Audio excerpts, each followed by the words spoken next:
저는 지금 제가 지원한 회사 최종 면접을 저번 주에 보고 오늘 그 회사 제너럴 매니저랑 30분 정도 인터뷰가 있거든요. 근데 이게 최종인지 아니면은 오퍼 리젝 그 결정하는 면접 결정을 알려주는 내용인지 잘 모르겠어요. 그래서 좀 헷갈려요. Hi Tim. Hi, Yoon. How's it going? Good. How are you? I can't see your face though. You can't see my face. Hold on one second. Yeah, I will change that. That's it. That's what we're seeing, and your profile looks super interesting because I think we need more leadership in there. I mean, we have a pretty wild young team, and we simply need somebody who's quite ambitious, data-driven. Yeah. With a good set of hands. Should I, after this call, go back to the guys and say, Yoon, we need to get her. We need to get her now. Well, I think just I can sell myself literally to two different pillars. So one is the platform itself, and two is the career itself that I had tap into.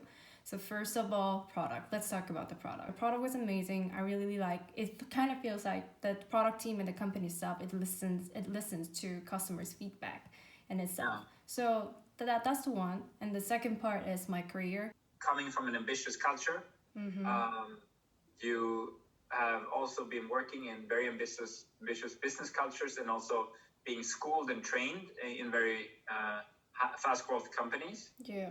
Yeah, I think we don't have to speak further. I would love to have you on board. Yeah. And now it's the question of, can we come together, right? I mean, I don't know what your budget is. Yeah. Your kind of expectation or your start date.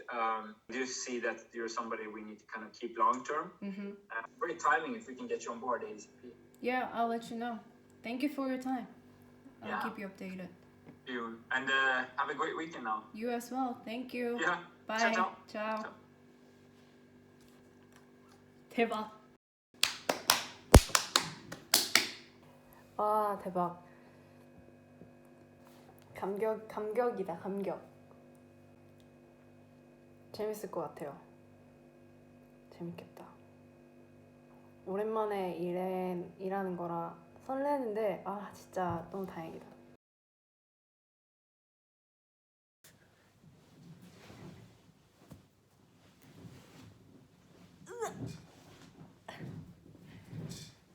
오늘은 인터넷을 하러 남자친구 집에 왔어요. 아직 저희 집에 인터넷이 없어가지고 매번 이제 독일어 수업을 듣거나 그럴 때 이제 남자친구 집에 와서 공부를 하고 인터넷을 쓰긴 하는데, 그래도 오늘 뭔가 이렇게 기록에 담고 싶어가지고 카메라 앞에 쓰게 됐어요. 되게 어색하다. 카메라 앞에 쓰게 됐다고 하니까 좀 어색하다.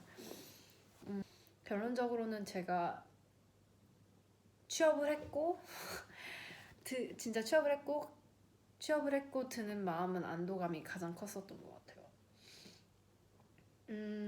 불안함도 엄청 컸었고 그랬던 것 같아요. 이게 나중에 어떤 식으로 이제 영상이 나갈지는 모르겠지만, 저는 어쨌든 이 브이로그 하는 것 자체가 제가 나중에 미래에 돌아봤을 때 내가 이제 차근차근히 베를린에서 외국에서 살아나가는 과정들을 기록을 하고 싶었기 때문에 시작을 한 건데, 어떻게 보면 브이로그 같은데 보면 되게 아름답고 되게 외국에서 사는 거는 다 행복할 것만 같고 이렇잖아요. 근데 그건 현실이 아니잖아요. 그래서 이제 제가 힘든 모습도 담고 싶었어요. 그렇기 때문에 이 과정들을 하나하나 기록해 나간 거고, 결국에는 이렇게 하나하나 이렇게 차근차근 해결해 나가는 모습들을 제가 제 자신을 지켜보면서 되게 뿌듯하기도 하고 되게 대견하더라고요. 그래서 아직까지는 이렇게 나와서 힘듦이라고 하긴 좀 그런데 새로운 것들과 계속 부딪혀 나가면서 새로운 제 자신도 발견하고 그리고 그 부딪혀 나가면서 새롭게 읽어내는 제 모습이 힘들지만 또 보람은 있는 것 같아요. 그래서 아직까지는 계속 해외에 고작 이제 1년 차밖에 안 됐지만 있고 싶은 마음이 좀 커요. 그리고 아직 유럽 베를린이나 독일 그리고 유럽 자체를 아직 여행을 많이 못 가봤기 때문에 좀 코로나가 괜찮아지면 여행을 가장 많이 가고 싶은 게 제 바람이에요. 그래서 취업 준비는 이번에 정말 너무 많이 힘들었던 것 같아요. 시기도 시기고 지금 전 세계인이 삼재인 상황이잖아요. 제가 제 친구들한테 지금 온 국민이 삼재다라는 소리를 이제 농담 삼아 하는데 근데 취업 시장 같은 경우에는 비단 한국뿐만이 아니라 전 세계적으로 너무너무 힘든 것 같아요. 근데 그 힘든 가운데서 제가 정말 감사하게도 다시 일을 할 수 있어서 너무너무너무너무 행복하고 또 감사하고 그런 마음인데 맨 처음에는 베를린만 생각을 하다가 이게 11월, 12월 지나면서도 약간 기미가 안 보이니까 이제 유럽 전역으로 약간 시야를 넓혔었고 그래서 런던, 더블린, 아일랜드 더블린까지 막 지원을 했었고 제가 세어보니까 총 지원한 회사가 거의 70군데가 넘더라고요. 근데 물론 그 70군데를 다 넣었다고 해서 이제 물론 인터뷰가 잡히고 그런 게 아니겠죠. 그래서 정말 제가 가고 싶은 그 직군이 있었는데 저는 프로덕트 쪽으로 굉장히 많이 가고 싶었거든요. 그리고 흥미를 많이 느끼고 있는 분야였기도 했었고 근데 안타깝게도 제가 4년 동안 해왔던 경력은 커뮤니티 오퍼레이션이라고 해가지고 우리나라 직군으로 치면은 이제 고객 지원팀 커스터머 서포트 팀이라고 하죠. 거기서 제가 경력을 쌓았었기 때문에 같은 회사에서 다른 직무로 이직을 하는 건 상대적으로 쉽지만 다른 회사로 이제 이직을 하려고 하면서 직군까지 옮기는 거는 너무너무너무 힘들다라는 거를 정말 인이 박히게 배웠고요. 그래서 나중에 제가 가고 싶은 직군이 있으면 저는 회사에서 인터널로 지원을 해서 바꾸는 게 가장 현실적인 방법이라는 거를 다시 한번 깨달았어요. 되게 이야기가 두서가 없는데 그래서 거의 70군데를 넣었고 70군데 정도를 넣었고 그리고 인터뷰랑 뭐 과제 인터뷰 요청이 온 거는 거의 한 10군데에서 15군데 정도였었어요. 그래서 요즘은 인터뷰 프로세스가 이제 지원을 하면 이제 핏이 맞는다고 생각을 하면은 이제 그 다음이 이제 리크루터 스크리닝을 하고 그리고 회사에 따라 다르긴 한데 그 3단계가 이제 리크루터 스크리닝을 한 다음에 뭐 하이어링 매니저랑 면접을 한다든지 아니면 그 전에 과제를 줘서 이 친구가 그 팀이나 그 실제로 하게 되는 직무에 어느 정도 연관된 일을 했었는지 뿐더러 그리고 너가 이제 이 팀에 와서 어떤 일을 하게 될 것이다라는 거를 이제 간접적으로 느끼게 해주는 이제 과제들이 있는데 그 과제가 너무 힘든 거죠. 에너지를 너무 쓰이고 인터뷰 프로세스 자체가 너무 힘들었고 그리고 하나를 하더라도 에너지를 전 쏟아서 하는 약간 스타일이어가지고 거기서 이제 에너지랑 멘탈 관리를 하는데 좀 되게 많이 힘들었었던 것 같아요. 그래서 이젠 다시는 정말 한 3, 4년? 4, 5년 정도는 다시 하고 싶지 않아요. 이 프로세스를 밟는 것 자체가. 그래서 뭐 최종까지 갔는데 엎어진 것도 있었고 코로나 때문에 롤이 갑자기 사라져서 없어진 경우도 있었고 그리고 인터뷰를 봐서 발표까지 하고 최종까지 갔는데 이 롤은 너가 경험치가 너무 상대적으로 많아서 안 될 것 같다라고 까인 것도 있었고 뭐 아무튼 그랬어요. 뭐 너무 힘들었었고 전 세계 취업 준비생들은 정말 대단한 것 같아요. 저를 포함해서 너무너무 대단한 것 같아요. 그리고 특히 뭐 비교를 할 수는 없겠지만 그 상황에 따라서 특히 해외에서 타국에서 취업 준비를 하시고 도전하는 분들은 정말 정말 응원해요. 제가 진짜 개인적으로. 물론 국내에 계신 분들도 너무너무 힘들고 대단하시고 힘드시고 대단하신 분들이고 그리고 힘들겠지만 와 이게 타국에서 해외 취업을 준비한다는 것 자체가 정말 어마어마한 에너지가 들어가더라고요. 그래서 저는 약간 이 후유증이 어떻게 제가 얼마나 스트레스를 받는지가 어떻게 이제 알게 되냐면 머리에 부분 탈모가 와요. 그래서 부분 탈모가 500원 크기만하게 왔어가지고 지금도 왔는데 그걸 보고 알았죠. 아, 내가 지금 엄청 스트레스 받고 있구나. 그렇게 알게 됐어요. 그래서 가로말 이렇게 타고 다녀요. 아, 그래서 저번 주 금요일 날 오퍼를 받고 지금 이제 또 일을 바로 하지 못하더라고요. 제가 독일이 참 선진국이라고 느낀 것 중에 하나가 노동자에 대한 보호가 너무나도 잘 철저하게 되어 있는 나라인 것 같다는 생각이 들었어요. 근데 그게 결국은 이제 관료적인 절차대로 행정 절차로 이어져서 그게 약간 복잡하긴 하지만 그 노동자를 보호하기 위해서 저 같은 경우는 이민청에 이제 제 고용주를 바꿔야 된다는 이제 행정적인 처리를 또 해야 돼요. 그래서 회사에서는 다음 주부터 빨리 나와서 일을 해주기를 원하는데 이제 저는 그렇게 하지 못하거든요. 똑같은 롤에 그리고 똑같은 연봉에서 일을 했었어야지만 이민청에 허가 없이 바로 일을 할 수가 있어요. 근데 저는 연봉도 다르고 이제 롤도 다르고 회사도 다르기 때문에 그리고 그 전에 2년 정도를 같은 회사에서 일해야 된다는 전제 조건이 있거든요. 근데 저는 그게 아니라 8개월 만에 잘렸잖아요.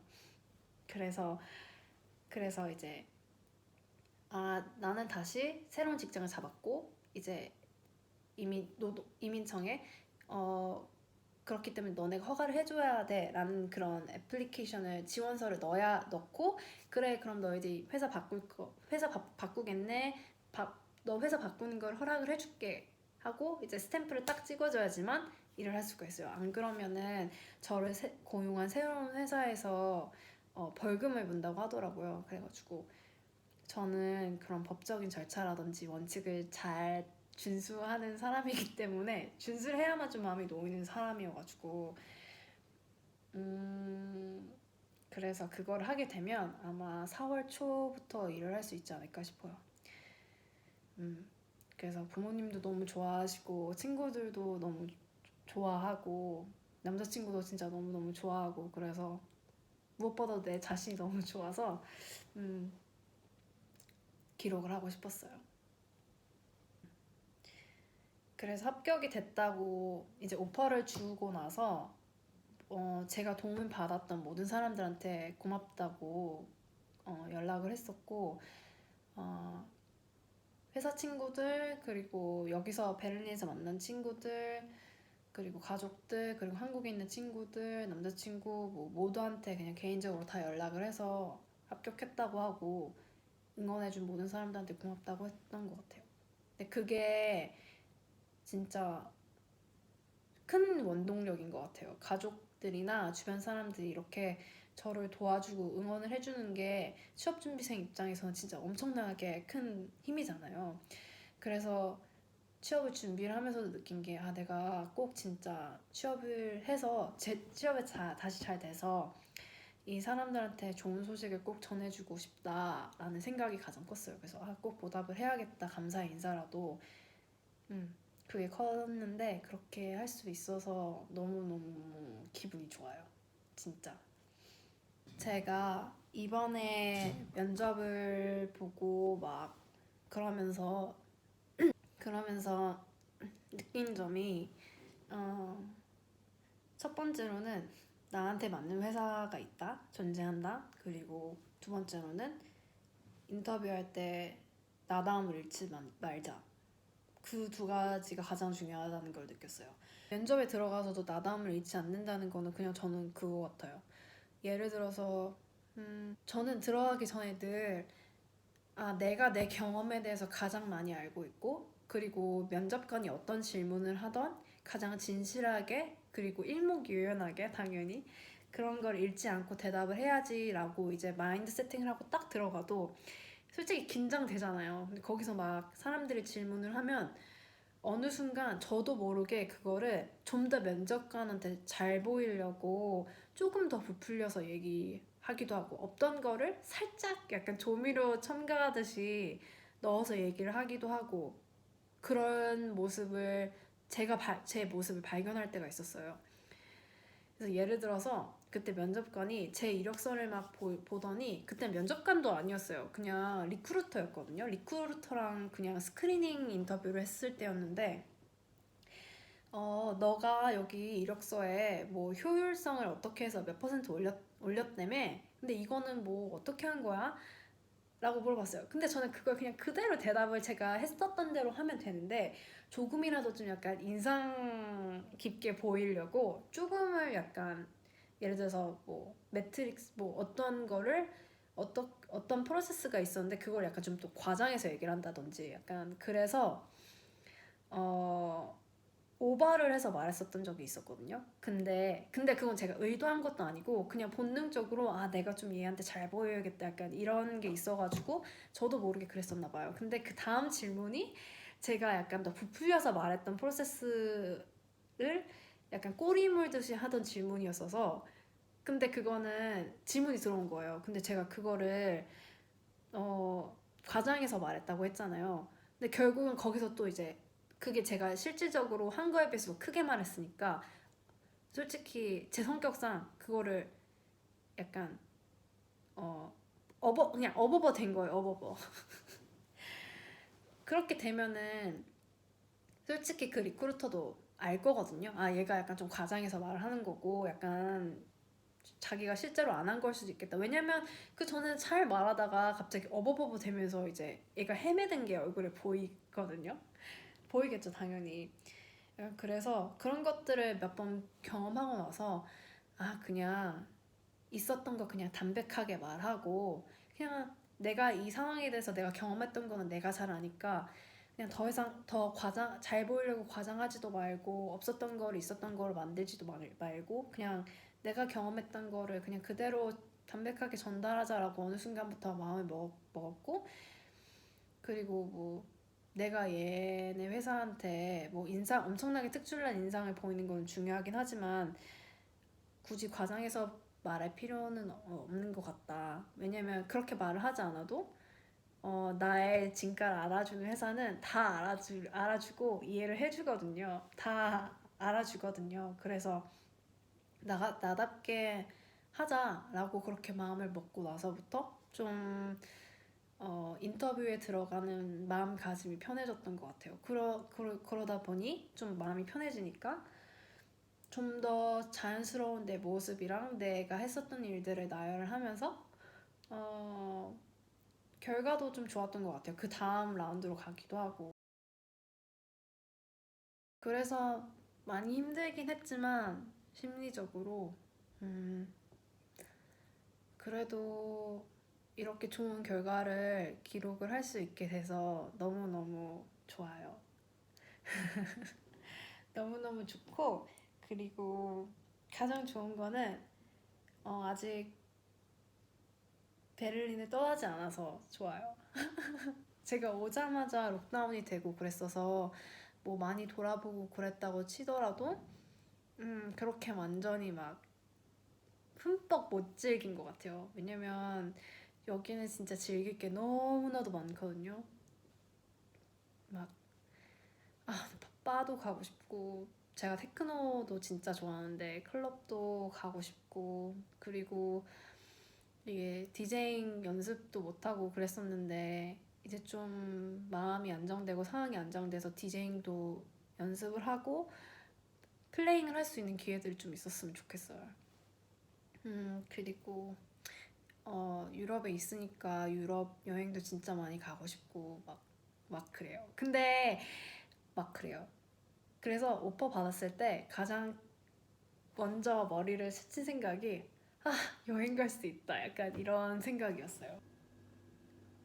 그래서 한시름 좀 났어요. 그리고 이번 직장은 좀 오래 다녔으면 좋겠어요. 정말 힘들다.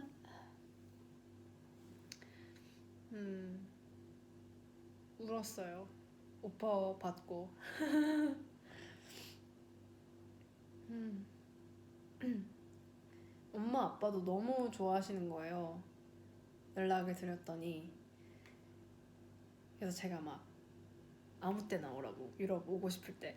그리고 친구들한테도 이제 집이 있으니까 와서 그냥 너네 있고 싶을 때까지 있다 가라고 막 그랬거든요. 근데 그건 진심이에요, 정말. 그냥 내가 좋아하는 사람들이 내가 사는 도시에 와서 같이 즐기고 막 쉬고 그냥 편안하게 있다 갔으면 좋겠는 그런 마음이 커가지고 그래요. 제 삶을 더 잘 기록하고 싶은 마음이 커요. 이 기록 자체가 저한테 되게 의미가 있는 게 저는 영상으로 기록을 하는 것도 좋아하는데 글로 기록을 하는 것도 되게 좋아하거든요. 제 침대 옆에는 항상 다이어리가 있어서 순간순간 생각날 때 그런 기억이나 마음 상태 그런 것들을 많이 기록을 해요. 근데 그거를 힘들 때 돌려보면은 내가 이런 상황이었었고 그리고 이렇게 극복을 해냈고 다시 잘 살고 있구나 이런 과정들이 너무나도 잘 보이고 이런 것들이 저한테는 다시 삶에 대한 회복 탄력성을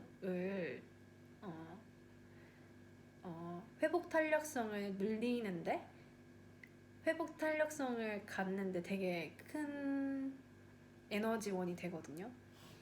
그래서 이러한 영상뿐만이 아니라 글도 이렇게 기록을 할 수 있는 모든 수단들은 참 좋은 것 같아요.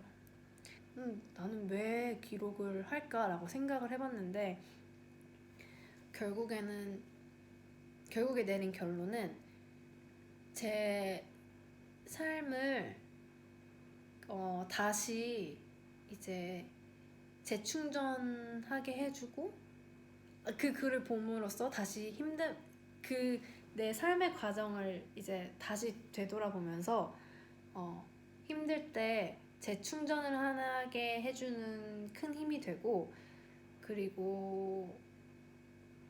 그리고도 아니다. 그냥 제 삶 힘들 때 보면 힘이 돼요.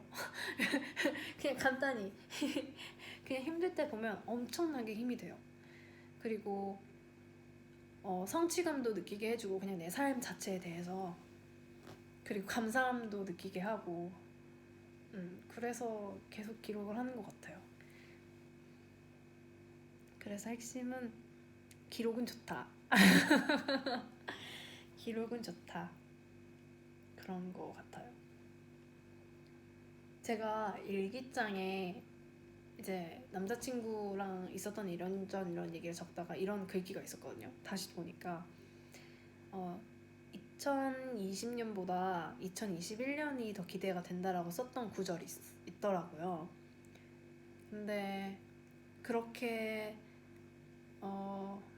진짜 그렇게 할 수 있게 돼서 너무 좋아요. 너무 감사해요. 2021년을 남자친구랑 그리고 남자친구뿐만이 아니라 그냥 이 베를린이라는 도시 자체에서의 생활을 제가 다시 직장 생활을 함으로써 즐길 수 있는 기회가 됐고 마냥 이렇게 이제 웃으면서 얘기를 하지만 지난 6개월을 되돌아봤을 때 울기도 많이 울었고 내가 왜 굳이 한국에 있으면은 이런 고생 안 해도 될 거를 여기 와서 이렇게 개고생을 하고 있나. 약간 현타가 온 적도 있었고 그렇긴 했지만 어쨌든 제가 선택한 삶의 방향이고 삶의 모습이고 이렇게 고생을 안 할 거를 솔직히 말하면 알고 있었죠. 고생을 엄청나게 할 거라고 알고 있었고 다 받아들일 준비가 되었다고 생각해서 나온 거기 때문에 앞으로의 어떤 힘듦이 있더라도 잘 현명하게 해결해 나갈 거라고 제 자신을 믿고 그냥 담담하게 살아가야겠어요.